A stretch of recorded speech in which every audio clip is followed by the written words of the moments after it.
राधा वल्लभ श्री हरिवंश जय जय राधा वल्लभ श्री हरिवंश जय जय श्री वृंदावन श्री बनचंद जय जय राधा।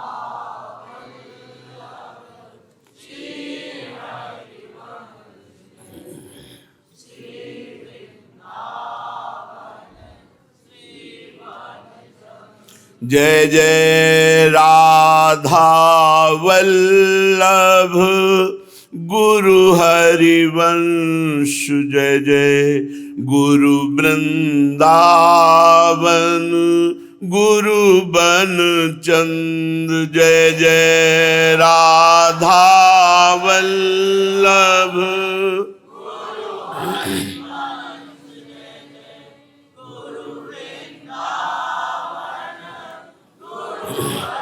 चंद जय जय राधा वल्लभ श्री हरिवंश जय जय श्री वृंदावन श्री बनचंद जय जय राधा वल्लभ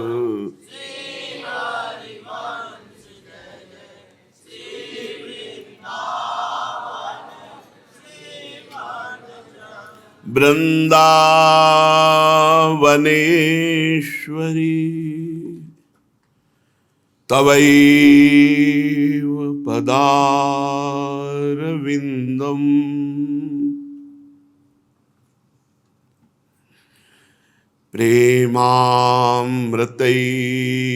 प्रेमामृतैकमकरन्द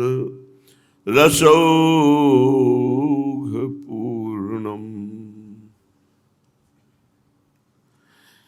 हृद्यर्पितं मधुपते स्मरतापमुग्रं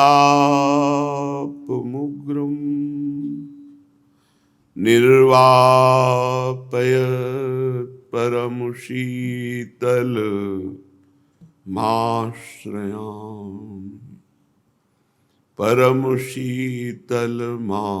परमशीतलमाश्रयाम्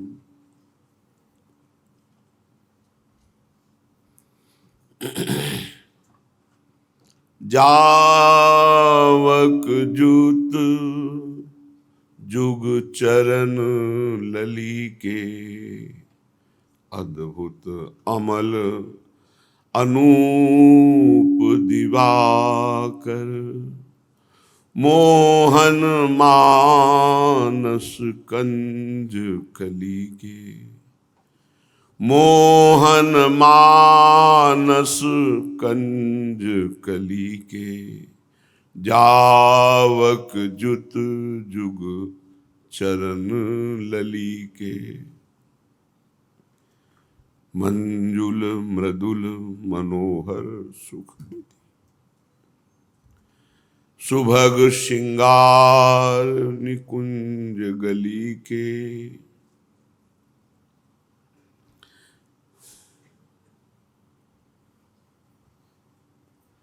मंजुल मृदुल मनोहर सुख निधि सुभग श्रृंगार निकुंज गली के सुरतरु काम धेनु चिंतामणि भगवत रसिक अनन्य अली के भगवत रसिक अनन्य अली जावक जुत जुग चरण लली के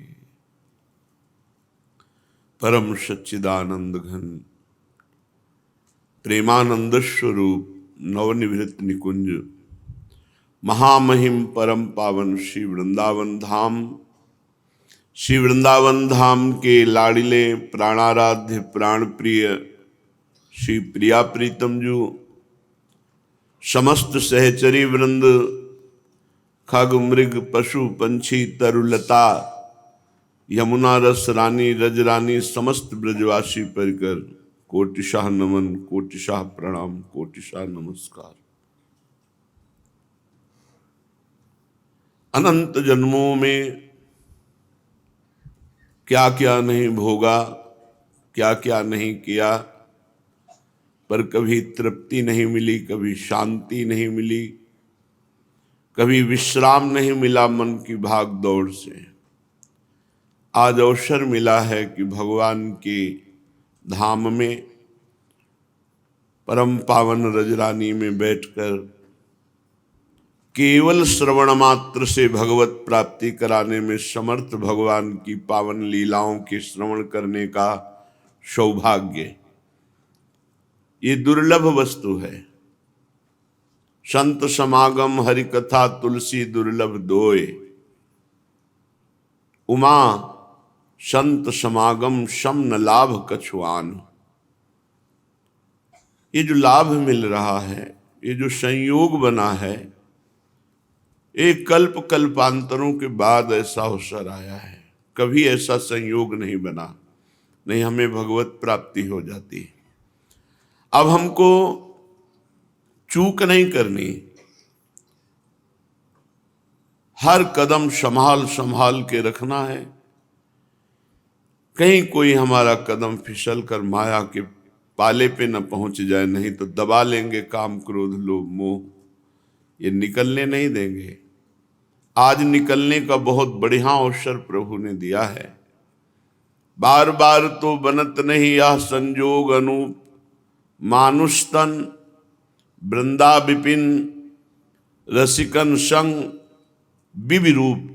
उपासना जुगल सरकार की, रसिकों का संग वृंदावन धाम मनुष्य शरीर, ऐसा संयोग बार बार नहीं बनता।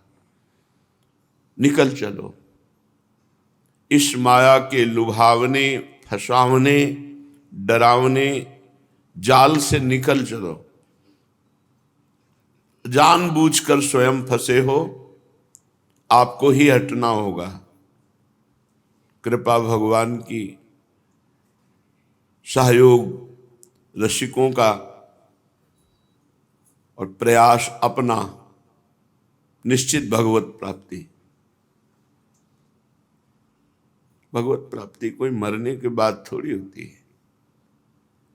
जीते जी प्रभु की सिवा और कुछ याद न रहे, याद करते ही हृदय में उफान आ जाए, रोने का मन करे, बस कुछ भोग की इच्छा नहीं, कोई चाह नहीं। यही तो जीवन मुक्त स्थिति है, किसी द्वंद्व का प्रभाव नहीं। भगवान की याद में डूबा हुआ, नवीन नवीन शोभा, नवीन नवीन लीला, नवीन नवीन आनंद, बस उसी में खो गया। यही जीवन का परम लाभ है। प्रातःकालीन वेला है। यशोदा मैया आज बड़े दुलार से लाला को जगा रही हैं। जागिए गोपाल लाल, आनंद निधि नंद बाल। जागिए गोपाल लाल, आनंद निधि नंद बाल। जसुमती कहें बार बार, भोर भयो प्यारे, भोर भयो प्यारे। जागिए गोपाल लाल, आनंद निधि नंद बाल। नैन कमल दल विशाल, हे प्रीति बापिका मराल। मदन ललित बदन ऊपर, कोटि बारी डारे। भोर भयो प्यारे, जागिए नंदलाल, जागिए गोपाल, भोर भयो प्यारे। मैया नित्य की दिनचर्या लाला को जगाती हैं, सुंदर अनुकूल जल से मुख पर क्षालन करती हैं, कोमल वस्त्र से पोंछती हैं, सुंदर भोग पवाती हैं। बस मैया की एक ही दिनचर्या है, लाला जहां खेलने भागे तो पीछे पीछे कहीं कुछ लाला को अनिष्ट ना हो जाए, कोई अनिष्ट ना कर दे। खुद इतना ज्ञान नहीं लाला को, कहीं कोई अपना अनिष्ट खेल में ना कर ले। एक दृष्टि लाला पर रहती है, थोड़ी थोड़ी देर में बुला के भोग पवाना और बस खेलने निकल जाना। इधर जन्म जन्म की दरिद्रता, दुख और अशांति मिटाने वाले प्रभु जहां नंदालय पर विराजमान है, एक फल बेचने वाली अपने घर से चलती है। केला, बेर, पीलू, नारंग, थोड़े से सेव, बहुत गरीब है। टोकरी में फल लिए है। प्रातःकालीन वेला से चली, कोई खरीदा ही नहीं। एक विशाल पीपल का पेड़ देखा, नीचे बैठ गई। वृद्ध शरीर, गरीबी से शरीर कमजोर है, पाने के लिए भी वही जो फल बेचने से बचे सो, और फल कई दिन के पुराने फल हैं, कोई ताजे फल थोड़ी है। कौन खरीदे? वो बेचारी वृद्धा 10-20 फल टोकरी में रखे हुए, सफेद बाल हैं, पीठ एक जैसी है। फल ले ले, फल पुकारती है, कोई लेने वाला नहीं।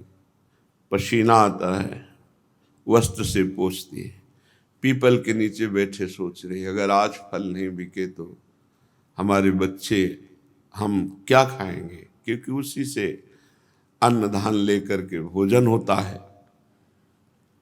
मध्याह्न हो चुका, किसी ने एक फल नहीं लिया।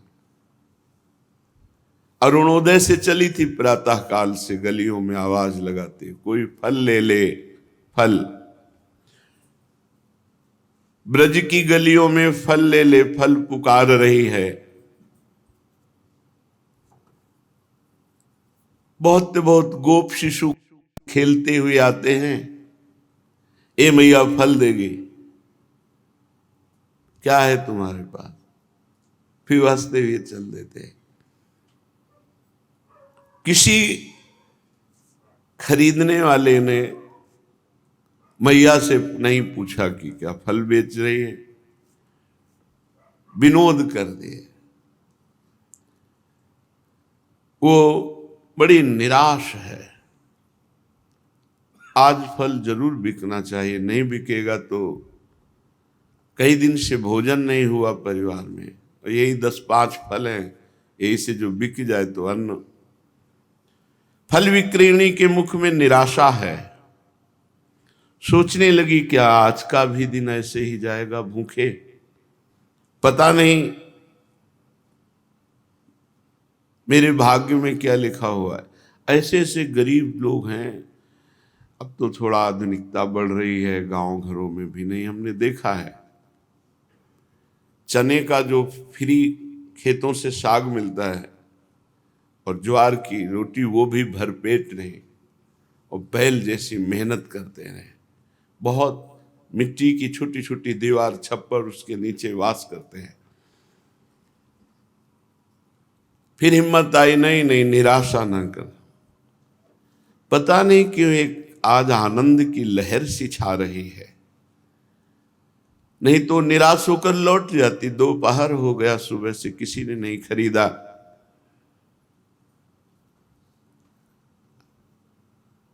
आज इसको विश्व ब्रह्मांड के रचयिता, अनंत फलदाता, भगवान निहाल करने वाले, इसलिए एक आकर्षण है, एक आनंद है उसके हृदय में। जीव अनादि काल से कर्मों का फल ढोता हुआ भटक रहा है, गरीब है। जिसके पास भजन नहीं है ना, भगवान का नाम जप नहीं ना, वो बहुत गरीब है बेचारा। वो जानता नहीं, वो समझ रहा है मैं अरब खरबपति, मरोगे तो अरब खरब रुपया लाद के ले जाओगे। कबीरा सब जग निर्धना, धनवंता नहीं कोई, धनवंता सोई जानिए जाके राम नाम। जो नाम जप कर रहा है वही सबसे बड़ा धनी। कर्मों का भार लिए हुए जीव अनंत जन्मों से भटक रहा है, पेट पीठ में लग गई, अर्थात कभी वासनाओं की पूर्ति नहीं हुई।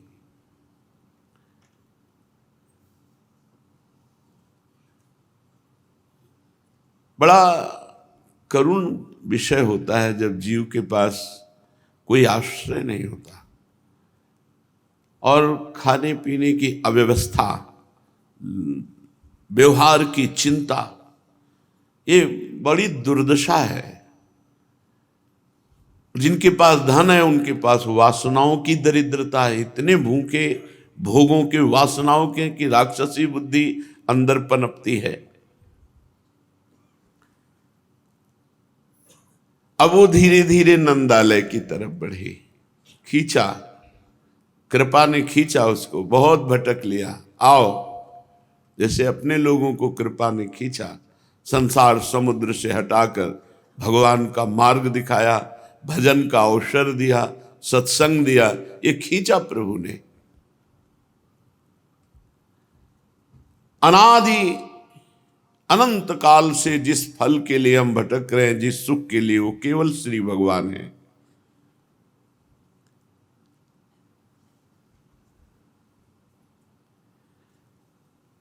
नंदालय की तरह देख, कितना बड़ा भवन है, कितने सुखी होंगे, बड़ा आकर्षण हो रहा है। ब्रज में बाबा का महल, कुबेर की रिद्धियां सिद्धियां निधियां सब मारी घूम रही हैं, क्योंकि सच्चिदानंद भगवान प्रकट हुए। भगवान अपने घर में बैठे खेल रहे हैं दाऊ दादा के साथ। आवाज आई, कोई फल ले ले, और आवाज में वृद्धावस्था और भूख और थकान तीनों की सूचना हो रही, ऐसी आवाज निकल रही। करुणा समुद्र भगवान के कान में आवाज पड़ी, फल ले ले, फल।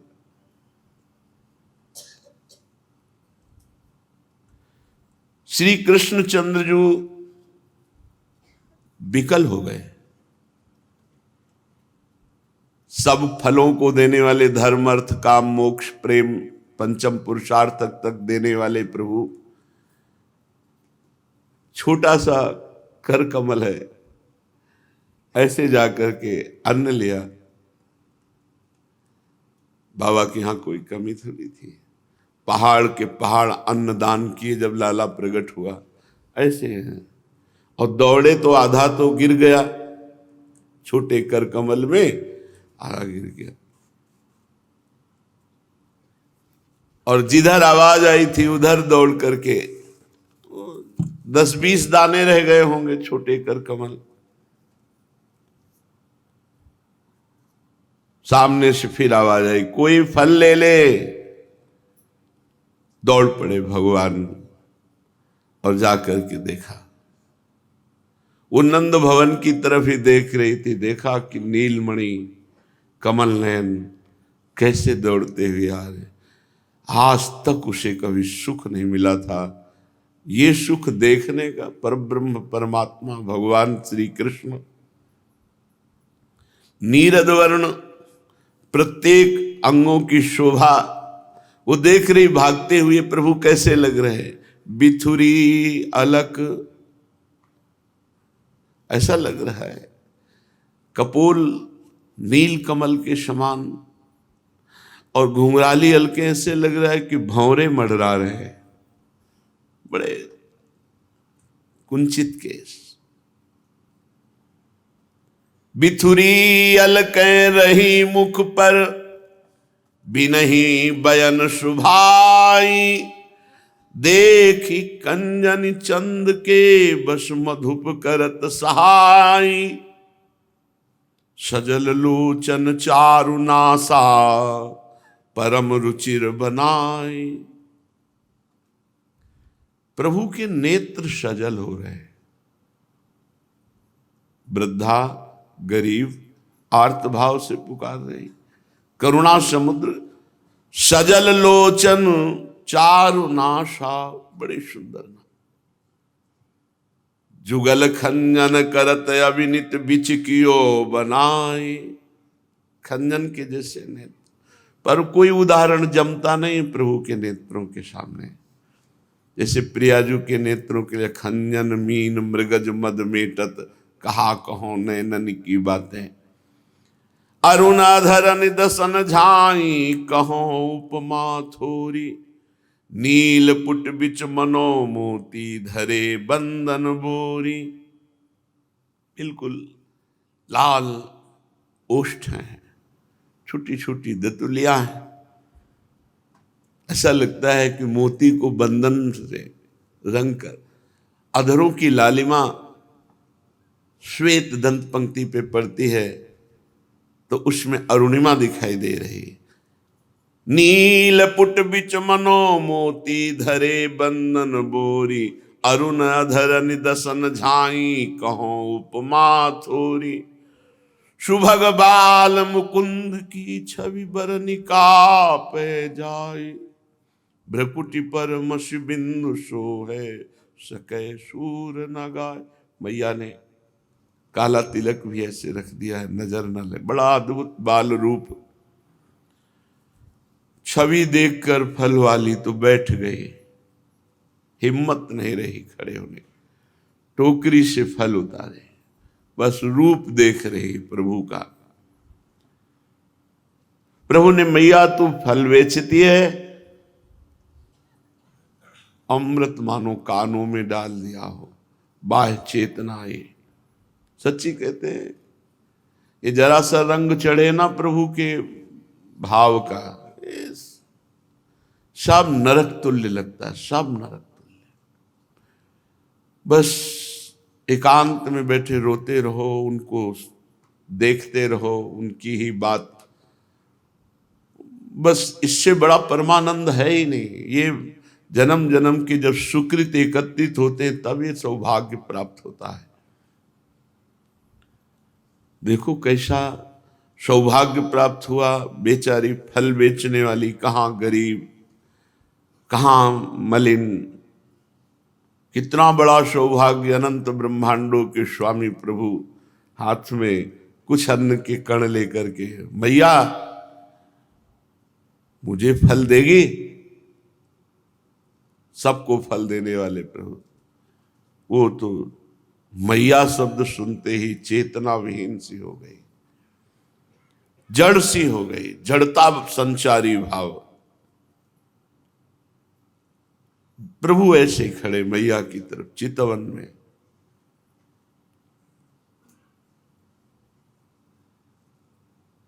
हाँ लाला, ये सब फल ले जाते। भगवान ने से 4 दाने ऐसे जो अन्न के लिए वो देख रही है, पर कितनी निष्काम है। इतना सुंदर बालक फल मांग रहा है, सब ले जा। वृद्धा ने चर्चा सुनी थी कि बाबा के लाला हुआ है, समस्त ब्रजवासी आनंदित हैं। आज उसने देखा, दर्शन का प्रथम अवसर। अतृप्त नयनों से भगवान को देख रही, प्राण कंपायमान हो रहे आनंद से। अरे कंपायमान, चलना मुश्किल, बोलना मुश्किल, देखना मुश्किल, बस डूब जाओ, ऐसा ये महारस है। कौन रस बाढ़े जहां बोली बोई भारी। रस घन मोहन मूर्तिम, विचित्र केली महोत्सवोल्लसितम। साक्षात रस की मूर्ति है प्रभु। उसके मन में आया कि काश एक बार इसको अपने हृदय से लगा लूं। ऐसे बड़े बड़े परमहंसों के अंदर आकांक्षा हो गई। नंद लाडले, प्रभु ने ऐसे कहा, अच्छा, और गला रुंध गया, वाक शक्ति लुप्त हो गई, निरुपाय विवश व्याकुल चित्ररेखी सी देखती रही भगवान को। श्री कृष्णचंद्र जो करधनी और नूपुर की ध्वनि ऐसे, मैया तू फल दे, फिर रुंझुन रुंझुन ध्वनि से फिर चेतना जागृत होती है। ये लीला देखी हुई है। पूज्य राधा बाबा जो देख रहे हैं वही लिख रहे हैं। ये देखिए परमहंस श्री सुखदेव जी जो देख रहे हैं वही कहते, श्री कृष्ण द्वैपायन व्यास देव जी जो देख रहे हैं वही लिख रहे हैं। दासियों ने मैया को सूचना दी, लाला घर में नहीं। कहां चला गया? मैया के प्राण व्याकुल हो, चलचन नेत्रों से देख किधर है लाला। और लाला फल वाली के समीप है। फल वाली जैसे जैसे लाला तिरछी चितवन से ग्रीवा इनका है, ये ऐसे ये प्राण हर लेते हैं। देखो री देखो ये नंद का छोरा बरछी मारे जाता है। बरछी सी तिरछी चितवन की पैनी छुरी चलाता है। वो हमको घायल देख बेदर्दी ये मंद मंद मुस्काता है। तो इसकी मुस्कान क्या करती है? मानो घाव पे नमक डाल रही हो। ललित किशोरी जखम जिगर पर नोन पूरी बुरकाता है। तिरछी चितवन से घायल करके मंद मुस्कान रूपी नमक छिड़कता है। जिस पर तुम हो रीझते क्या देते यदवीर, रोना शिशकना तड़पना आहो की जागीर। सो मम भक्तियुक्तो भुवनम पुनातु, ऐसा महापुरुष लोकों के लोक को पावन कर सकता है जो भगवान के लिए विकल रहता है। अश्रु प्रवाह, भगवान आश्चर्य में भर करके बोलते हैं, मैया कोई तेरे घर में मर गया क्या? क्यों रो रही? हंसाना चाहते भगवान, क्यों रो रही? कुछ चला गया क्या तेरा? क्यों रो रही? अब हम तो ऐसे बोल रहे, भगवान के अमृतमय वचन और बाल वचन ऐसे कुछ तोतली वाणी मिलती हुई भैया और निहाल हो रही है।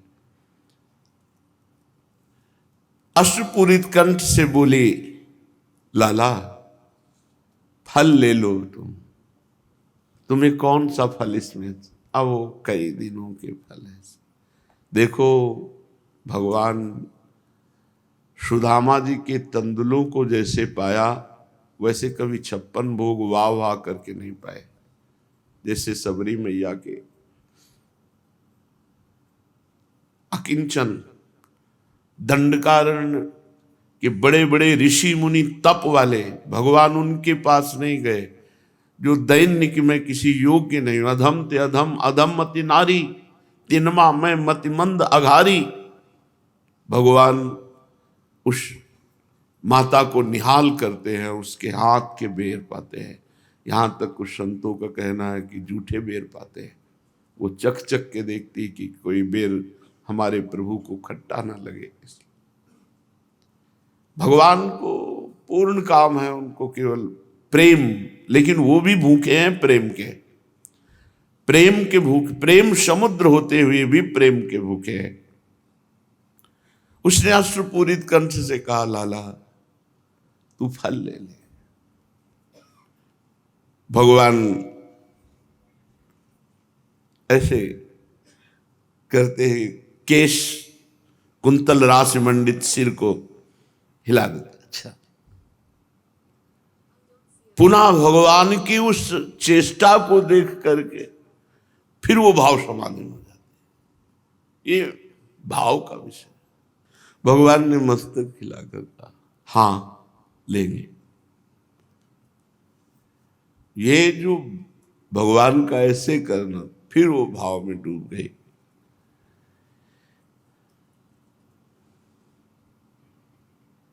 भगवान सामने खड़े, यार यही जीवन का लाभ है। एक बार सामने हो, एक बार सामने हो, बस हमारी हट हो जाने दे। पर ये तभी होते हैं जब और कोई चाह न रह जाए। तो इसीलिए पूरा जीवन साधना की जाती, चाह मिटाने के लिए। चाह यही भगवान से विमुख किए हुए है। जाहि न चाही कबहु कछु, तुम सन सहज सने, बसहु निरंतर तासुर सो राउर निधि। ये चाह मिटानी ही साधना है। अचाह स्थिति हमारे स्वरूप की है और अचाह स्थिति हमारे भगवान की है। तभी भगवत साक्षात्कार होगा, जब अचाह हो जाए, कोई चाह नहीं। नेत्रों से सुप्रवाह, कुछ वाणी से बोल नहीं रही। श्री कृष्ण चंद्र जी की ओर दृष्टि लगाए है। फल विक्रीणी बाल स्वरूप में सच्चिदानंद पर ब्रह्म को देख भगवान संकेत कर फल दे दे। ऐसे पीले से कुछ केले कई दिन के हो गए हैं, बेर हैं, नारंगी, बस ये फल है उसके पास। उसने विचार किया ये फल तो लाला के लायक नहीं है, ये सूखे सिकुड़े हुए फल। नहीं नहीं तुम मत लो। नहीं नहीं मैं ऐसे ही फल लेता हूं। कैसे फल? उसने विचार किया कि मुझ गरीबिनी के पास ऐसे सुंदर फल नहीं कि इनको पवा सके। प्रभु आपके योग्य नहीं। विदुरानी जी जब केला का गूदा बाहर फेंक देती है और केला का छिलका पवाती, तो भगवान पुलकित होकर पा रहे, पुलकित होकर, द्वारिकाधीश है। और जब विदुर जी केला का गूदा पवाते तो कहते हैं काका वो स्वाद नहीं आ रहा जो विदुरानी जी के पवाने में। भगवान कह रहे मैं ऐसे ही फल जो दैन्य हो करके आर्त भाव से, मुझे वही पसंद है, वही पसंद है, मैं ऐसे ही फल लूंगा। मानो अमृत धारा उड़ेल दी हो कान में, लाओ मुझे फल। वो प्रेम मगन होकर के भगवान को ले लो इसमें से जो लेना। श्री कृष्णचंद्र जी, अरे फल वाली, तू मुझे फल दिया, क्या चाहिए तुझे, क्या तू लेगी, बता इसके मूल्य में तुम्हें क्या दूं। फल वाली रोती हुई बोली लाला सब फल मिल गया, तू हमारे सामने है और इतने अमृत में वचन बोलकर फल ले रहा है, मेरा बेचना सार्थक हो गया। बस तू पाले, यही फल है, इनको तू पाले। अब मुझे मूल्य बचा ही क्या। यह सर्वज्ञ सर्वविद, जो सर्वज्ञ और सर्वेश्वर्यमान प्रभु हैं, बड़ी उतावली से कहा नहीं मैं तो बिना मूल्य दिए तो नहीं ले सकता, मूल्य तो दूंगा, कुछ तो मांग। लाडले, क्या मां से लेने पर भी कुछ देना होता है? मैं तुम्हारी मां जैसी हूं, तू पालो। संबंध स्थापित कर दिया। भगवान ने कहा बिना मूल्य लिए नहीं लूंगा, तो उन्होंने कहा क्या मां से लेने पर बालक को मूल्य देना होता है? कितनी प्रवीण है। प्रभु चुप हो गए क्योंकि इसका उत्तर नहीं। यशोदा मैया को कोई मूल्य देते हैं क्या? चुप हो गए। फल वाली जब ऐसा बोली तो भगवान श्री कृष्णचंद्र जी, री मैया तू कैसी बावरी है। मैया मुझे मिष्ठान पवाती, नवनीत पवाती है, मैं उसके बदले में उन्हें कुछ नहीं देता और ना वो कभी बेचती हैं। लेकिन मैया तो बेचने निकली है ना। फल वाली के नेत्रों में अपने नेत्र मिला करके, और जो 4 दाना लाए बचे हुए थे कुछ, ऐसे टोकरी में डाल दे। अनंत ब्रह्मांडों का स्वामी, सर्व सामर्थ्यशाली, ईश्वर संपन्न भगवान, वो 4 दाना अन्न ही विभिन्न रत्नों के रूप में, और ऐसे रत्न कि कभी भी खत्म ना हो। और अंदर एक रत्न दिया प्रेम और रूप का रसाशो। उसके नेत्रों में नंद नंदन बस गए, हृदय प्रेम से लबालब, और टोकरी रत्नों से भरी हुई। फल विक्रीणी तस्य च्युत धान्यम करद्वयम फलैरपूरयद रत्नई फल भंडार मपूरिच। वो 4 दाने क्या अन्न के डाल दिए, टोकरी रत्नों से भर गई। और वो टोकरी ही नहीं, फलई भंडार मपूरिच, चाहे जितना खर्चा करे कभी वो रत्न खत्म होने वाले नहीं है, इससे बढ़ते रहेंगे। और भगवान ने कहा कि इतना ही फल नहीं है, जब तेरा शरीर छूटेगा तब तू मेरे परम धाम को प्राप्त होगी। बड़े भाव से भरकर अगर एक सेव भी हमारे भगवान ने गीता जी में कहा, पत्रम पुष्पम फलम तोयम ये में भक्ता प्रेक्षति। बहुत जल्दी रिझवार ठाकुर सेवा से बहुत जल्दी रिझ जाते हैं। बस भाव में भरकर मेरे प्रभु, मेरे स्वामी, मेरे हृदय आराध्य, जल पिला दो, कोई फल, कोई पत्ता, कोई पुष्प, इतने में वो परम पद देने के लिए तैयार, परम पद। लेकिन भाव,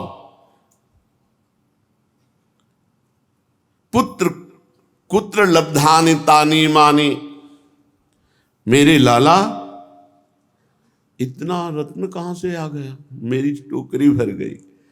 इंद्र नीलमणि मुस्कुराए और भाग पड़े मैया की तरफ। फल विक्रीणी तो लुट गई। प्रभु ने उसका मन चुरा लिया, चित्त चुरा लिया। वो एक श्लोक है, ब्रजे वसंतम नवनीत चोरम गोपांगना नाम च दुख। हाँ, अनेक जन्मार्जित पाप चौरम चौराग्रगण्यम पुरुषम नमामि। धन्य है अवतार लीला में कैसे कैसे निहाल कर रहे हैं। फल लेकर के गए, मैया ने कहा फल कहां से लाए, सूखे सूखे। काचिदाचित फला धान्यानि मूल्यमादाय धन्यामयी चानुकूल्यमाधाय समर्पितवती। मैया एक फल वाली वृद्धा आई थी और मैंने यहां से अन्न लेकर उसको दिया, और उसने कहा टोकरी से जितने फल लेने हो ले लो। तो ये फल हम लेकर के चले आए। मैया नहीं ये फल सूखे हुए तेरे लायक नहीं मैया, मैं यही पाऊंगा। देखो, प्रभु को प्रेम, प्रभु को भाव का भूखा हूं मैं, और भाव ही एक सार है। भाव से मुझको भजे तो भाव से बेड़ा पार है। भाव बिन सुनी पुकारे मैं कभी सुनता नहीं, भाव पूरित टेर ही करती मुझे लाचार है। भगवान को विवश कर देती भक्त की भावना। दासियों ने कहा ब्रजेश्वरी इसे मत छूना, ये किसी को भी छू लेता है, किसी को भी। पता नहीं कौन थी वो, चलो इसको स्नान करवाओ। मैया ने बोला अरे विधाता, इस नीलमणि की इस चंचलता को दूर करो। किसी से भी कुछ ले आता है, किसी से भी मिल जाता है। भगवान ने कहा मैया वो तेरे जैसी ही मैया थी, वो कोई ऐसी वैसी नहीं थी कि जिसके छूने से मुझे स्नान कराना पड़े। और मैया के गले लग गए। इसी समय समस्त सखा वृंद आते हैं। भगवान अपने समस्त सखाओं से कहते हैं इतने स्वादिष्ट फल हैं, सब लोग मिल करके पाओ। जो दो चार फल उस भगवान की ऐसी झगुलिया में आए थे, सब सखागण फल पाते हैं।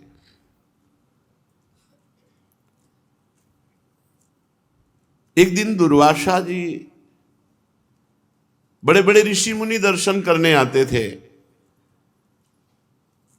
दुर्वासा जी ब्रज में आए और सुना था कि परब्रह्म परमात्मा का अवतार हुआ है। सोचा एक बार दर्शन करो परब्रह्म परमात्मा के, जिनका मैं निरंतर ध्यान करता रहता हूं। मैया का वही क्रम, लाला को पवाना, लाला का क्रम खेलने जाना।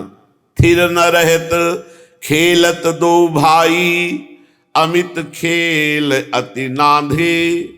उठत चलत बैठत भ्रमि धावत, अति चंचल गति सांधे। जहां जहां फिरत जुगल मृदु प्यारे, बाल खेल मति काछे। तहां तहां जननी दृष्टि मोह सो, लगी फिरत हित पाछे। बाल झलन में ललन कबहु मिली, जात चौहटन आगे। अंतर अम्ब परत तलफत ज्यों, मीन दीन द्रग लागे। जरा सा नजर की ओट हो जाए तो मैया ऐसे तड़पने लगती जैसे मछली जल से बाहर कर दे। ये चंचल राम बलराम ब्रज में अब सखाओं के साथ दूर दूर तक खेलने जाने लगे। श्री दामा, सुबल, बसंत, कडार, अर्जुन आदि समवयस्क सखाओं को लिए ये बहुत दूर यमुना पुलिन तक चले जाते। वहां सुंदर श्वेत यमुना की जो रेत है, बालू है, उसमें लेट लेट करके, इसीलिए परम पवित्र यमुना पुलिन। भगवान उसमें खेलते सखाओं के साथ। बालू के ऐसे लड्डू बना कर एक दूसरे के ऊपर डालते, खूब बालू में ऐसे लेटते। श्रीदाम सुबलाद्यैश्च वैश्यैर्ब्रज बालकै, यमुना सिकते शुभ्रे लुठंतो सुकुतौ हलौ। यमुना जी के शुभ्र श्वेत बालू में लोटते। कालिंद्युपवने श्यामस्तमालै सघनैर्व्रतैर्, कदम्ब कुंज शोभाढ्ये चेरतु राम केशवौ। श्री कृष्ण और बलराम पास में ही कदम्ब कुंज, अशोक कुंज, इनमें कभी छुपा छुपी का खेल खेलते। बड़ा कोलाहल कालिंदी परिसर में सखाओं के साथ ही लालजू महाराज कर रहे हैं। दुर्वासा जी आए तो देख रहे हैं कि बालू के लड्डू बनाकर एक दूसरे के ऊपर भर भर करके मार रहे हैं। मैया तो थोड़ी थोड़ी देर में बस दौड़ पड़ती, निकल कर देखती, हाँ खेल रहे, तो उनको चैन होती। जननी की दृष्टि में हर समय लालजू रहते, जरा सा ओझल हो जाए, विकल हो जाए। श्री कृष्णचंद्र श्री दामा को बालू के लड्डू मार रहे हैं। लड्डू से थोड़ी सी बालू आंख में चली गई। श्री कृष्ण को पकड़ने के लिए चला, गुस्सा होकर कि तुमने ऐसी मारी। प्रभु भाग चले, वो पीछे दौड़ा। थोड़ी दूर में श्री दामा ने पकड़ लिया। अब उसने बालू ली, श्री कृष्ण के मुख में ऐसे। ये सब रज परम पावन रज है। अब भी प्रभु खेलते हैं, यही खेलते, क्योंकि नित्य धाम है, उनकी नित्य लीला स्थली है। प्रभु कस के आंखें बंद कर ली। श्री दामा बार बार मल रहा है। प्रभु लेट गए और खूब अच्छे से जब मल लिया बालू, तब हाथ हंस करके ताली बजा के कह, देखा बड़े बलवान बनते थे। बलराम जी और गोप शिशु ये श्री दामा को गिराए और श्री कृष्ण से कहा, अब तुम बालू मलो। दुर्वासा जी देख रहे हैं, ये परब्रह्म परमात्मा है। बड़ा विचित्र खेल है भगवान का। बड़े बड़ों को भ्रम हो जाता। गरुड़ जी जो भगवान के नित्य वाहन हैं, राम लखन को जब मेघनाथ ने नागपाश में बांध दिया तो जब वो मुक्त करने के लिए आए तो जीवन मुक्त परम हंसों को पदवी देने वाले प्रभु एक क्षुद्र निशाचर नागपाश में बांध दिया और मुझे मुक्त करना पड़ रहा है। क्या ये वही परब्रह्म परमात्मा है जो विवश होकर के नागपाश में बंधे और मैं मुक्त करूं? अरे जिनका नाम स्मरण मात्र जीवन मुक्त कर देता है, उन प्रभु को उन संशय हो गया कि ये भगवान है, ऐसा संशय हो गया। गरुड़ जी को गरुड़ महा ज्ञानी गुण राशि दुर्वासा जी देख रहे। श्री कृष्णचंद्र जी की भोली लीलाएं, बाल लीलाएं, ये परात्पर स्वयं भगवान श्री कृष्ण है। विस्मित हो गए। धूलि धूसर सर्वांगम वक्रकेशम दिगंबरम धावंतम बालकई सार्धम हरिम वीक्ष सविस्मिता। गिरा गिरा के बालू लगाए हैं ना सब। धूलि धूसर सर्वांगम, वो बड़े खिन्न से खड़े। तब दाऊ दादा ने सीधामा को पकड़ के गिराया, फिर ये लगा। दुर्वासा, ये ज्ञानियों का ब्रह्म है, ये योगियों का परमात्मा है, ये भक्तों का भगवान है। कैसा है परब्रह्म? मुनिवर आश्चर्य में भर गए। इतना ही नहीं, महर्षि के परम पवित्र तपपूत मन में एक शंका आ गई। साई सुरोयम भगवान कथम बालई लुठन भुवि। ये भगवान नहीं हो सकता। बड़े बड़ों को, ब्रह्मा जी को भी हो गया था। आगे प्रसंग आएगा जब सखाओं को मंडलाकार भगवान ने बैठ करके भोग, तो अपनी अपनी छाक खोलते, जैसे छाछ मुंह में डाली, बड़ी मीठी, इशारा किया और मुख से नंद लाला के मुख में सखा है। ब्रह्मा को ले भगवान है। दुर्वासा जी को लगाए परब्रह्म। ईश्वरो यम भगवान कथम बालई लुठन भुवि। उठा के पटक दिया श्री दामा ने बालू मल। ये परब्रह्म परमात्मा नहीं, परब्रह्म परमात्मा ने अयम तो नंद पुत्रोस्ति न श्री कृष्णा परात्परा। ये परात्पर तत्व नहीं हो सकता, ये नंद पुत्र श्री कृष्ण है। दुर्वासा जी को संशय हो गया, ये परमात्मा बालू में लौट रहे हैं, सखा उठा के पटक दिया, ऐसे कर रहे तो रुलासे से हो रहे हैं, ये क्या है? देखो भगवान की विश्व मोहिनी माया, तो भगवान बचावे तो बचावे ने, बड़े बड़े महात्माओं को भी संशय हो जाता है। अब संशय के झूले में इतने झूल गए कि पक्का हो गया कि नंद लाला है, परात्परीश भगवान नहीं है। तेजो मूर्ति महर्षि भ्रमित हो गए। भगवान खेलते खेलते एक दृष्टि डाली कि बाबा जी तुम्हारी बुद्धि भ्रमित हो रही है, तो तुम पर कृपा होनी चाहिए, क्योंकि तुम यहां आए हो हमारे ब्रज के अंदर। ब्रज के अंदर आने पर तो कृपा पात्र ही प्रवेश पाता है। भगवान महर्षि की ओर एक दृष्टि डाली। खेल से सब रुक करके गोपों ने भी देखा। एक वलकल की लंगोटी तेजो मूर्ति दुर्वासा जी, जटा का भार और सब जटाएं स्वर्णिम, मुख पर उद्दीप्त तेज। सखा श्री कृष्ण की तरफ हेर के ऐसे ये कहां से आ गए हमारे आपके खेल में? भगवान हंसते हुए बोले, श्री राम अब तू हार गया ना, तो बाबा जी की तरफ देख रहा है। तुझे यदि विश्वास न हो तो इन संत से पूछो मैं कितना बलशाली हूं। ये करते हुए भगवान महर्षि की तरफ मुस्कुराकर, सखा मंडली पीछे पीछे, गंभीर मुद्रा में संशय दृष्टि से दुर्वासा जी देख रहे भगवान श्री कृष्ण को। श्री कृष्ण चंद्र जो समीप आए, जे ही समीप आए, भगवान ने एक दृष्टि ऐसे दी से कंपायमान पूरा शरीर दुर्वासा का, आंखों से आंसू चलने लगे। अब दुर्वासा ने देखा दिव्य ज्योतिर्मय भगवान श्री कृष्ण का स्वरूप, तेजोमयी। महर्षि की आंखें चौंधिया रही। अत्यंत निकट जाकर कहा, संत जी मेरा खेल देखोगे या देख करके अभी कुछ समझ में आया? अच्छा बताओ, ये श्रीदामा हारा या हम हारे? महर्षि जी काठ की पुतली की तरह खड़े हैं।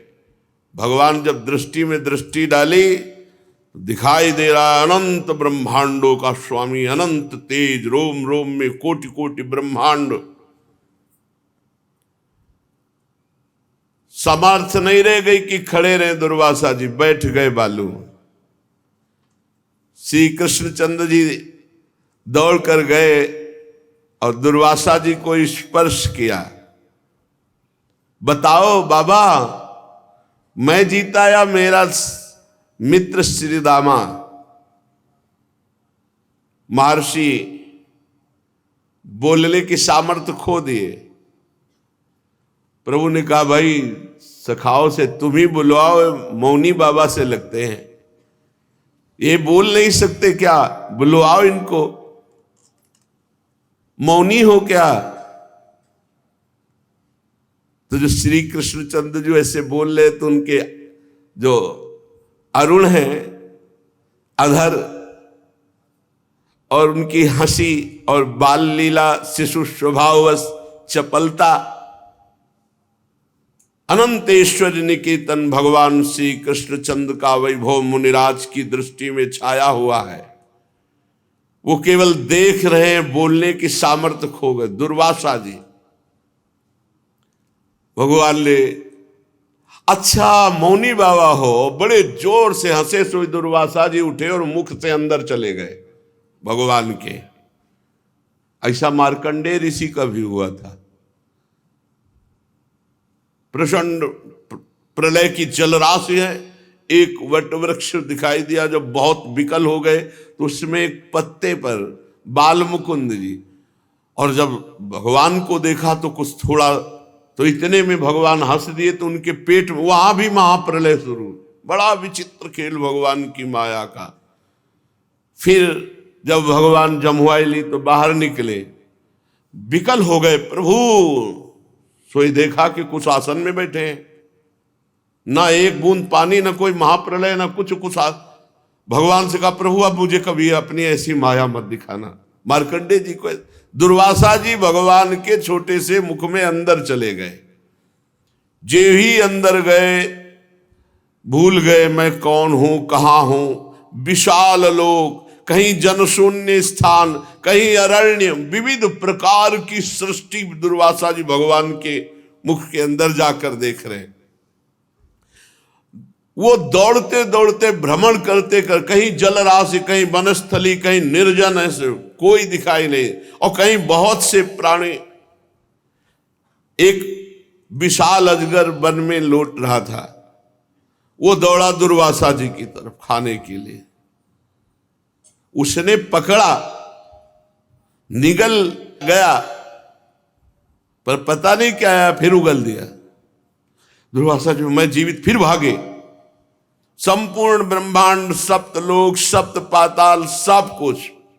ओह, भ्रमण करते करते श्वेत पर्वत पर पहुंच गए, और वहां सोचा कि मैं तपस्या करूं जिससे पुनः मैं जहां था वहां पहुंच जाऊं।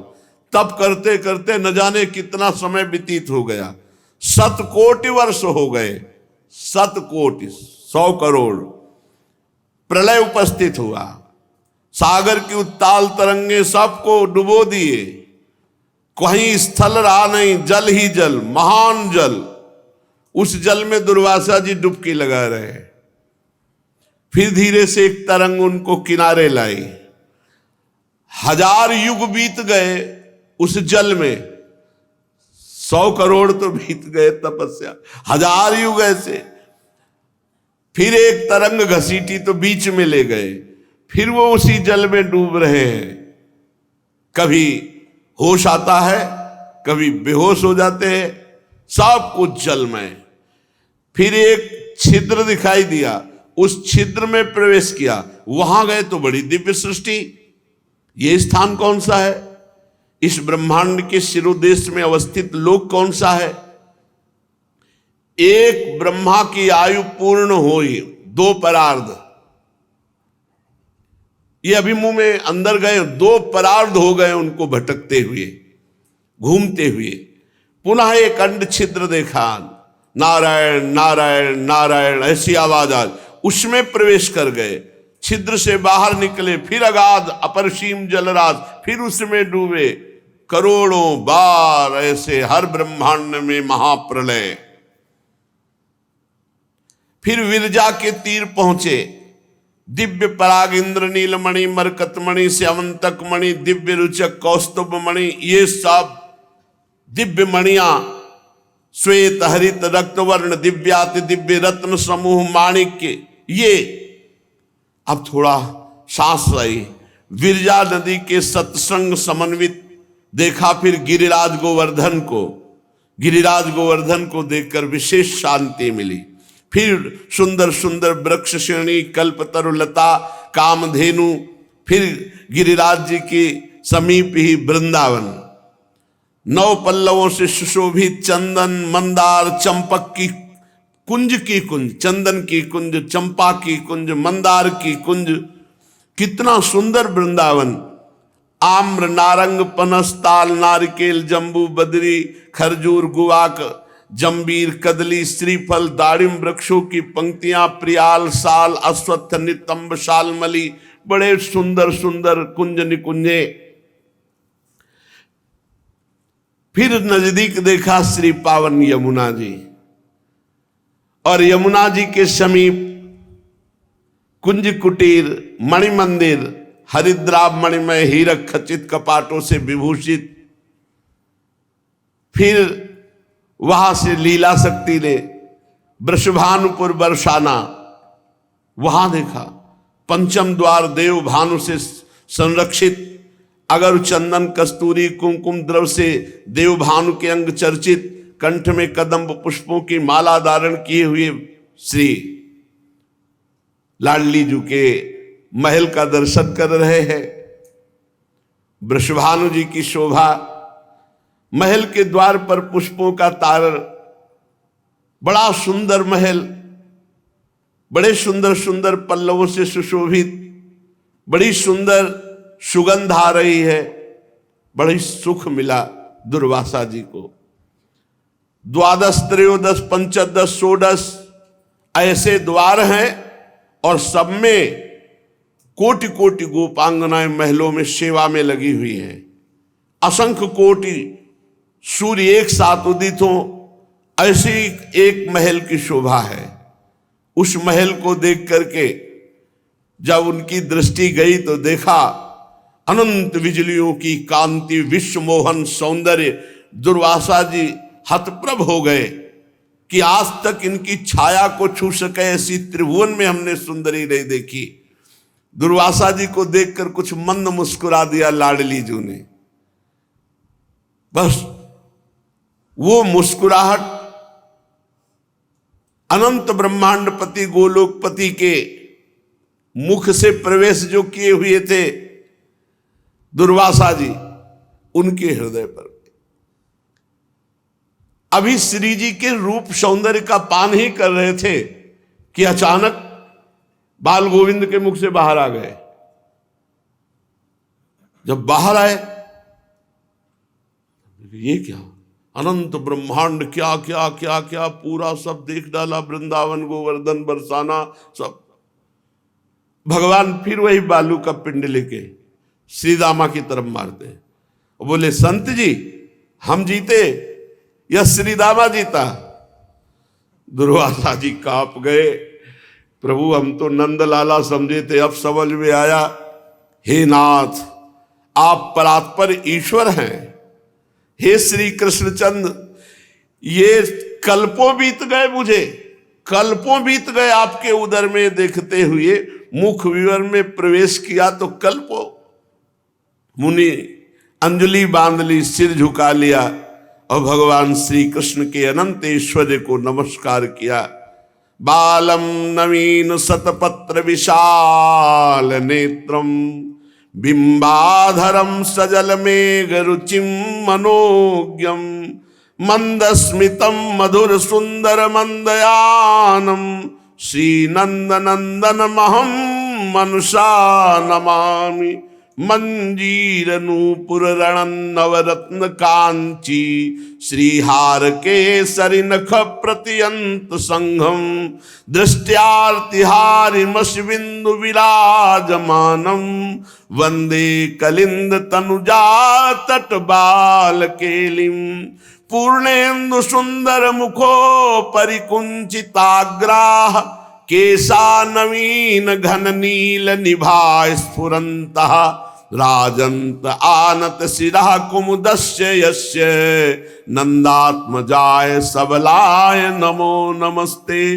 बार बार मुनिवर के नेत्रों में अश्रु, बार बार भगवान के चरणों में प्रणाम करते हैं और नमस्कार करके दुर्वासा ये जान गए कि यन्नाम श्रुति मात्रेण पुमान् भवति निर्मलः सा तीर्थ पदा किं वा दासा नाम अवशिष्यते। आहा, जिनके मंगलमय नाम को सुनने मात्र से प्राणी निर्मल हो जाता है, उन भगवान का जो दास बन जाए फिर उसको क्या। दुर्वासा जी कृतकृत्य हो गए कि आज मुझे साक्षात परब्रह्म परमात्मा के दर्शन हुए। भगवान माखन चोरी लीला करते हैं। हमें यह समझना होगा कि माखन चोरी लीला भगवान की किनके साथ हो रही है। पहली बात तो इस माखन चोरी पर लीला पर विचार करके सबको ये कि चोरी अभाव में होती है। चोरी तब होती है जब हमारे पास वस्तु का अभाव होता है, हमारी कोई कामना की पूर्ति नहीं होती तो हम फिर दूसरों की वस्तु चोरी करते हैं। पहली बात तो भगवान पूर्ण काम है। दूसरी बात, भगवान की भगवत्ता ना देख करके केवल अवतार लीला को देखे तो 9 नंद हैं और एक नंद बाबा के यहां जब करोड़ों गैया दान की जा सकती है तो वहां कितनी गैया होंगी, गिनती नहीं है। और सबके पास कई कई लाख गौएं हैं और लाला अकेला, वहां ऐसे कुंड बने हैं जिनमें दही दूध घी ऐसे रखा जाता है। घड़ों में कुछ गायों का मक्खन आदि, कुंड के कुंड है। भला जिसके पास इतना माखन होगा वो माखन चोरी करेगा? चोरी तो अभाव में होती है, दूसरों को दुख देने की भावना से होती है। हमारे भगवान सच्चिदानंद है, पूर्ण काम है, अमना है, वो चोरी क्यों करेंगे? जरा गौर से सुनिए इस प्रसंग को। न भूत संग संस्थानो देवस्य परमात्मनः यो वेत्ति भौतिकम देहम कृष्णस्य परमात्मनः सा सर्वस्माद् बहिष्कार्यः श्रौते स्मार्त विधानतः मुखम तस्यावलोक्यापि सचलै स्नानमाचरेत्। भगवान श्री कृष्ण का श्रीअंग सच्चिदानंद है, सच्चिदानंद रूपाय। भगवान का शरीर हमारा जैसा पांच भौतिक नहीं है। भगवान मां के गर्भ से कभी प्रकट नहीं हुए, पहले अपना भगवत रूप दिखाया और फिर बालक रूप बन गए हर अवतार में। भगवान श्री कृष्णचंद्र जी को जो पांच भौतिक शरीर वाला मानता है उसके सारे कर्म नष्ट हो जाते हैं। जो पुण्य है, श्रौत स्मार्त कर्म सब नष्ट हो जाते हैं। वो इतना पवित्र हो जाता है कि मुंह देखने लायक नहीं, सचैल वस्त्र स्नान करना चाहिए जो भगवान को पांच भौतिक शरीर मानता है। चिदानंदमय देह तुम्हारी विगत विकार जान अधिकारी। भूख प्यास लघु शंका सोच ये सब इस शरीर में होती, पांच भौतिक में, भगवान में नहीं। स्त्री पुरुष के चिन्ह ये सब भगवान में नहीं, चिदानंद में ये सब नहीं है जो पांच भौतिक देह में। इसलिए भगवान का जो वपु है वो पांच भौतिक नहीं, चिदानंद में है। अस्यापि देव वपुषो मदनुग्रहस्य स्वेच्छामयस्य न तो भूतमयस्य कोपि। भगवान सच्चिदानंद रूप स्वेच्छा से प्रकट करते, कर्म बंधन या पांच भौतिक नहीं। भगवान का श्रीअंग अपराकृत है। बहुत ध्यान से सुन, भगवान में स्त्री पुरुष चिन्ह नहीं होते। भगवान के श्री विग्रह में मलमूत्र रक्त सप्तम धातु ये सब कुछ नहीं होता। चिदानंद में आत्म स्वरूप भगवान का स्वरूप है। भगवान की ये माखन चोरी लीला बड़ी दिव्य लीला है। भगवान के नित्य परम धाम में अभिन्न रूप से नित्य निवास करने वाली ये नित्य सिद्ध परिकर गोपी रूप में है। कुछ साधना करके आई हुई है गोपी और कुछ नित्य परिकर की गोपी है। कुछ इतनी कठोर तपस्या की, अनन्य भाव से भगवान भक्तवांछा कल्पतरु श्री कृष्ण की आराधना की, और वो आराधना करके जब गोपी बनी, आगे आएगा कौन कौन से ऋषि, जब वो गोपी बनी और किसी बहाने से यशोदा मैया के घर आती है और मैया थोड़ी सी सेवा का अवसर मुझे दो। आज बहुत सेवा की भावना जागृत हुई। मैया सच्ची बताऊं तो इसी बहाने से कुछ देर सेवा के बहाने से मैं लाला के रूप को निरख लूंगी। नहीं, आपके लाला के रूप को देखूंगी तो आप कहोगे नजर लग जाएगी, जाओ यहां से। तो थोड़ी देर सेवा करूंगी और बीच बीच में लाला को निरख लूंगी। और जब लाला की वो छुप करके अपने ही घर में माखन ले तो उनके हृदय में आकांक्षा होती, ऐसा मेरे भी घर में करे। वह गोपी भक्तवांछा कल्प तरु लालजू के लिए भाव में भरकर गायद होती है, दही जमाती है, मक्खन निकालती है। इतना सुंदर मक्खन निकले कि लाला को स्वादिष्ट लगे, और रोज लाला हमारे घर में चुपके से आकर के खाए, और जब वो पा चुके और ये मैं देखकर तृप्त हो जाऊं तब उसको पकड़ूं, फिर वो जब हमसे कान पकड़कर गलती हो, ये रूप मैं देखना चाहती हूं। भगवान की नित्य सिद्धा चिन्मयी चिदानंदमयी गोपियां हैं, और बहुत सी गोपियां बड़ी तपस्या करके साधना करके ऋषि मुनि बने हैं आकर के। बहुत सी गोपियां देव कन्याएं हैं, बहुत सी गोपियां श्रुति की ऋचाएं हैं, बहुत से कन्या जो गोपी हैं वो तपस्वी जन हैं। जिसे वेद नेति नेति कहता है, उस परमात्मा की प्राप्ति के लिए एक उग्र तपा नाम के ऋषि थे। बड़े अग्निहोत्री और दृढ़व्रती थे, बड़ी भारी अद्भुत तपस्या की। पंचाक्षर मंत्र रसोन्मत्त नव किशोर श्याम सुंदर श्री कृष्ण का ध्यान करते हुए 100 कल्प तक तपस्या की, 100 कल्प तक। तब वो सुनंद गोप की कन्या सुनंदा गोपी के रूप में जन्मे। उग्र तपा 100 कल्प तक पंचदशाक्षर मंत्र रसोन्मत्त श्याम सुंदर का ध्यान करते हुए 100 कल्प के बाद वो सुनंदा नाम की गोपी बने। सत्य तपा नाम के मुनि सूखे पत्ते खाकर दशाक्षर मंत्र का जाप और श्री राधा किशोरी के हाथ को पकड़कर नाचते हुए श्री कृष्ण का ध्यान करते हुए 10 कल्प के बाद सुभद्र नामक गोप की कन्या सुभद्रा गोपी हुए। सत्य तपा नाम के ऋषि। हरिधामा नाम के एक ऋषि थे, वो निराहार रहकर केवल वायु पीकर क्लीम इस काम बीज का मंत्र जाप करते हुए माधवी मंडप के नीचे कोमल पत्तों की सैया में युगल सरकार शयन के ये ध्यान करते हुए 3 कल्प के बाद सारंग नाम के गोप के घर रंगवेणी नाम की गोपी के रूप में जन्मे हरिधामा नाम के ऋषि। जाबाली नाम के एक ब्रह्मज्ञानी ऋषि थे। एक बार वो विशाल वन में विचरते विचरते एक जगह देखा, बहुत सुंदर एक बावड़ी है और बहुत सुंदर बगीचा है, और वहां एक तेजस्वी मानो मूर्तिमान अग्नि हो ऐसी एक नव युवती तपस्या कर रही है, और देखने में बड़ी तेजोमयी, बड़ी सुंदर, चंद्रमा की शुभ किरणों के समान चांदनी चारों ओर उसके छिटक रही। वो बायां हाथ अपने कमर पर, दाहिने हाथ की ज्ञान मुद्रा धारण किए हुए और निरंतर ध्यानस्थ थे।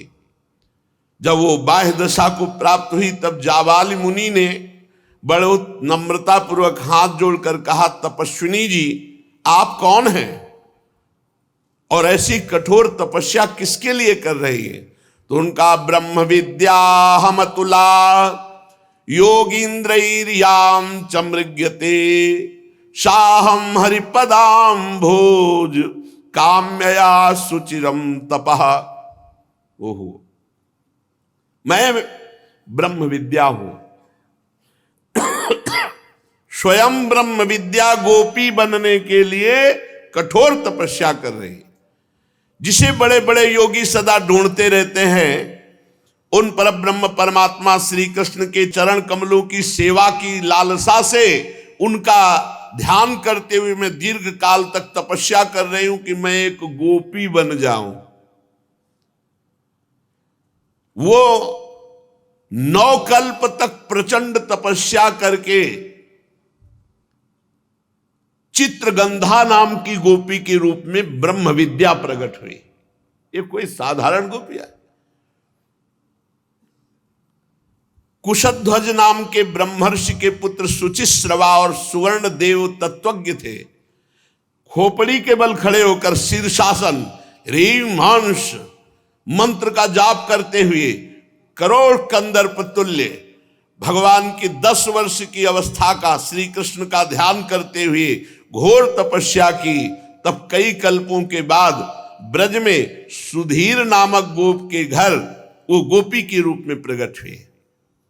इस प्रकार बहुत से तपस्वी मुनि गोपियों के रूप में प्रकट हुए। भगवान के लिए इतनी तपस्या करके, इतनी लगन के साथ कल्पों तक साधना करके जिन त्यागी भगवत प्रेमियों ने गोपियों का तन मन प्राप्त किया, उन गोपियों के हृदय में अभिलाषा है कि भगवान हमारे घर में छुपे छुपे आवे और माखन खावे। तो क्या भगवान ऐसे तपस्वियों की इच्छा नहीं पूर्ण करते? ये यथा माम प्रपद्यन्ते तास तथैव भजाम्य हम। जैसे भगवान को भजा जाता है, भगवान वैसा ही भाव प्रस्तुत करते हैं। जिन गोपियों के लिए भगवान आगे चलकर कहते हैं, न पारे हम निरवध्य संयुजाम सुसाधु कृत्यम विबुधायुषा पिवः या मां भजन दुर्जर गेह श्रृंखला समृष्ट तद वह प्रतियानुसाधुना। भगवान कहते, गोपियों तुमने लोक और परलोक के सारे बंधनों को काट कर केवल मुझसे प्रेम किया। यदि मैं तुमसे प्रत्येक के लिए अलग अलग अनंत काल तक जीवन धारण करके तुम्हारे प्रेम का बदला चुकाना चाहूं तो भी नहीं मैं चुका सकता। मैं तुम्हारा ऋणी हूं और ऋणी ही रहूंगा। तुम मुझे अपने साधु स्वभाव से उऋण कर सकती हो। सर्वलोक महेश्वर जिन महाभागा गोपियों के ऋणी रहना चाहते हैं, क्या भगवान उनकी इच्छा की पूर्ति न करे? भला विचारिए, श्री कृष्णगत प्राणा, श्री कृष्ण रस भावित मति गोपियों के मन की क्या स्थिति है? कोई जान सकता है? गोपियों का तन मन धन प्राण सब कुछ श्री कृष्ण है। वे श्री कृष्ण के लिए जीती हैं। वे श्री कृष्ण में डूबी हुई श्री कृष्ण के लिए घर का कार्य करती हैं। वो श्री कृष्ण के लिए हैं। उनकी मति योगिंद्र दुर्लभ पवित्र श्री कृष्ण में समा गई है। मुरारी पादार्पित चित्त वृत्ति श्री कृष्ण के लिए ही, श्री कृष्ण को सुख पहुंचाने के लिए ही श्री कृष्ण की निज सामग्री से श्री कृष्ण की निरंतर पूजा करती रहती है। गोपियों के भाव को समझना, प्रातः काल भाव समाधि में रात के सोने तक उनकी सारी चेष्टा श्री कृष्ण के लिए होती है। यहां तक कि निद्रा में वो श्री कृष्णमय होती है, स्वप्न में श्री कृष्ण के देखती है, सुषुप्ति में श्री कृष्ण में ही शयन करती है। वो जब रात को दही जमाती है तो श्याम सुंदर के ध्यान में डूबी हुई ये अभिलाषा करती कि सुंदर मीठा दही जमे, हे भगवान हमारा दही इतना मीठा जमे कि जब श्री कृष्ण के लिए मक्खन निकालूं और ऊंचे छीके पे रखूं और वो आए और उपाय करके उस मक्खन को जब पाए और हम ये देखें सखाओं के साथ जब वो आनंदित हो, बंदरों को लुटाए और आनंद में उन्मत्त होकर आंगन में नाचे और मैं छिपे छिपे देखूं, हे भगवान मेरी आशा कब पूरी होगी। भगवान श्याम सुंदर चोरी नहीं करते। आप सोचो, जब भक्त भावना करता है उसकी भावना की पूर्ति के लिए जैसी भावना करो, जैसी भावना करोगे वैसे ही। भगवान को कल्पतरु कहा गया है, जैसी भावना करोगे। ये यथा माम प्रपद्यन्ते, गोपियों ने भावना की। देखा मैया ने कहा ये सब तू पूरे कमरे में माखन फैला दे। मैयारी मोही माखन भावे, जो मेवा पकवान कहत तू मोही नहीं रुचि आवे। मैयारी मोही माखन भावे, तू ब्रज जुवती एक पाछे ठाढ़ी, सुनत श्याम की बात मन मन कहत कबहू अपने घर देखो माखन खात। तो बैठे जाय मछनिया के ढिग, मैं तब रहो छपानी। सूरदास प्रभु अंतर जामी, ग्वालिन के मन की जानी, ग्वालिन के मन की जानी। प्रभु पहुंच गए, जैसी वो भावना की थी। गए श्याम तिहि ग्वालिन के घर।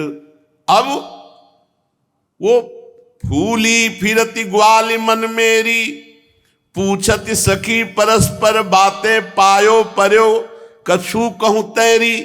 तो पुलकित रोम रोम गदगद मुख बानी, कहत न आवे।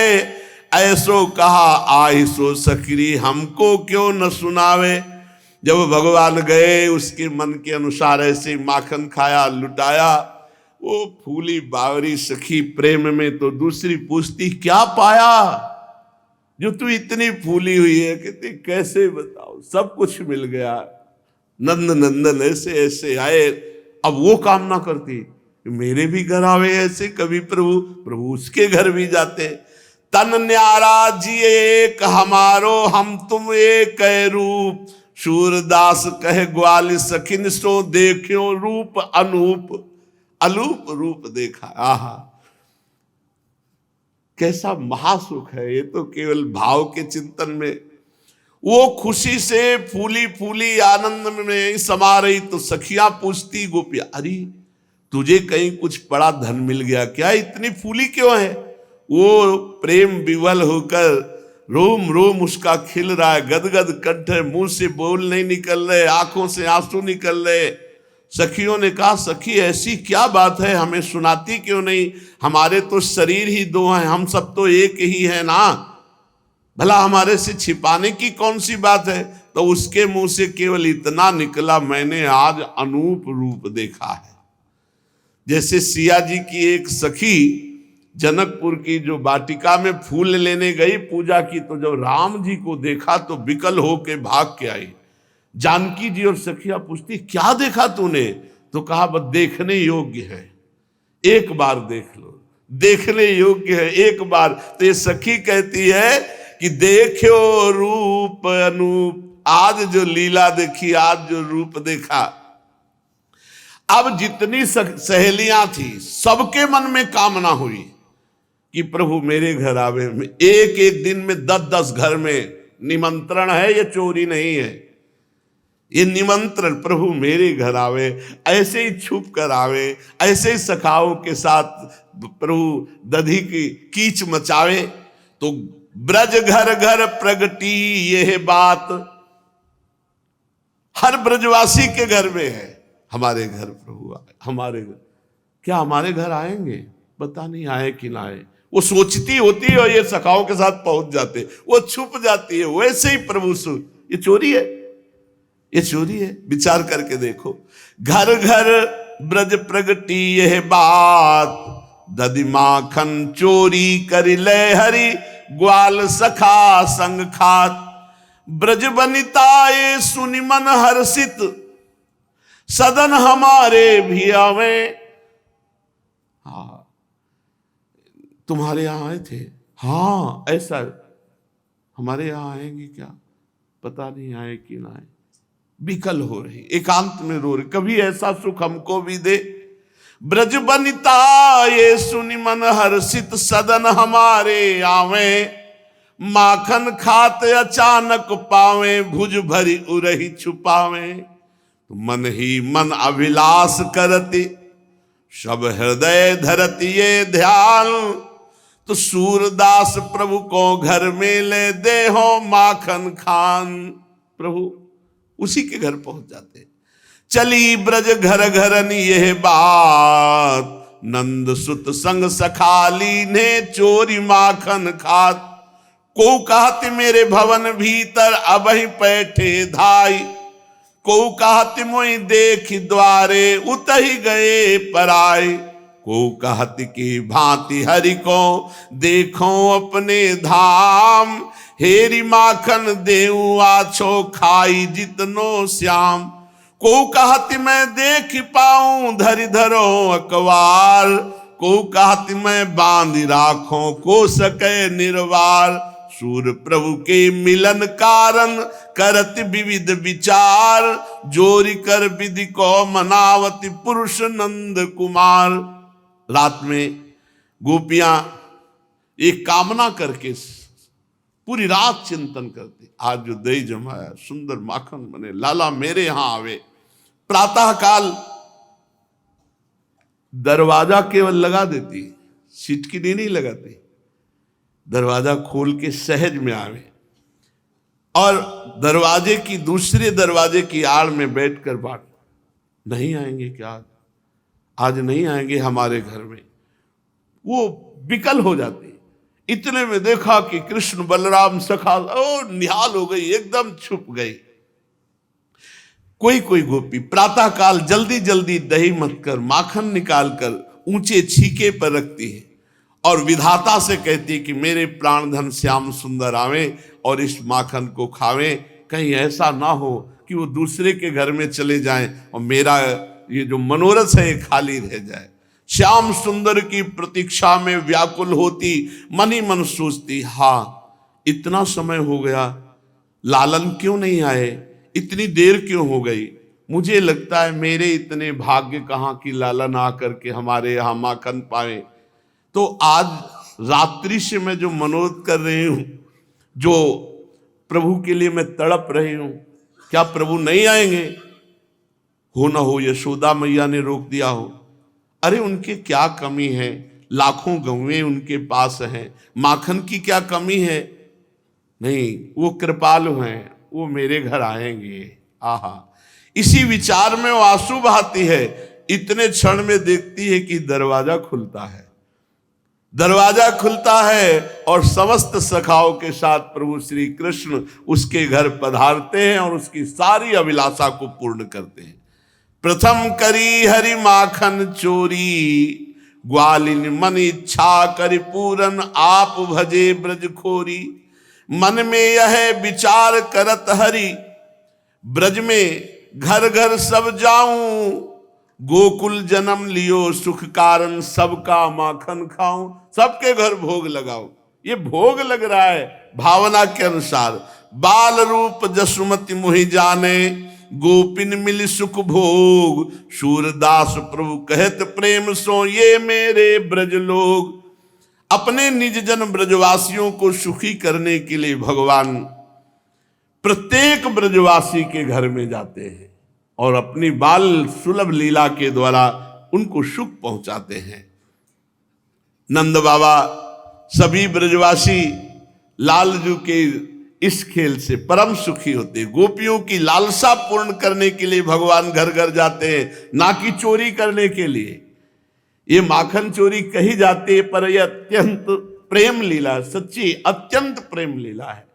प्रभु के घर में माखन की थोड़ी कमी है। प्रभु को कोई प्रेमी भोग लगाए भगवान पावे ना, ऐसी बात ऐसा हो नहीं सकता।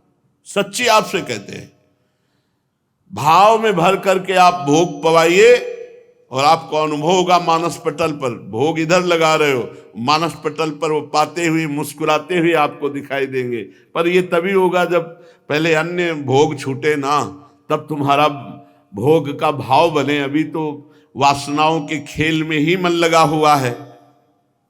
भगवान की इस दिव्य लीला माखन चोरी का रहस्य न जानने के कारण कुछ लोग कहने लगते हैं, अरे भगवान ने चोरी की तो फिर हमको। भगवान, बस यही बात समझनी, चोरी उसे कहते हैं जो दूसरे की चीज हो। सृष्टि में कौन सी ऐसी वस्तु है जो भगवान ने अपनी माया से नहीं बनाई? भगवान चोरी क्यों करेंगे? एक संकल्प में भ्रकुटी विलास सृष्टि लय हुई। यह कैसी बात? नंद के लाला के पास कौन सी कमी है?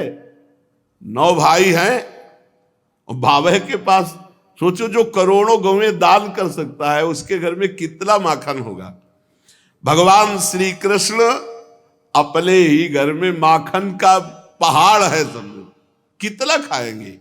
लेकिन गोपियों की भावनाओं की पूर्ति करने के लिए भगवान जैसी वो भावना करते हैं वैसे प्रभु लीला करते हैं। इसलिए ये जो माखन चोरी लीला है, ये प्रेम लीला है। भगवान की विशुद्ध प्रेम भावना में भरकर गोपी लोग भोग लगाती है। भगवान वैसे सखाओं के साथ जाते हैं, वैसी लीला करते हैं। शेष चर्चा आगे। श्री राधा वल्लभ लाल की।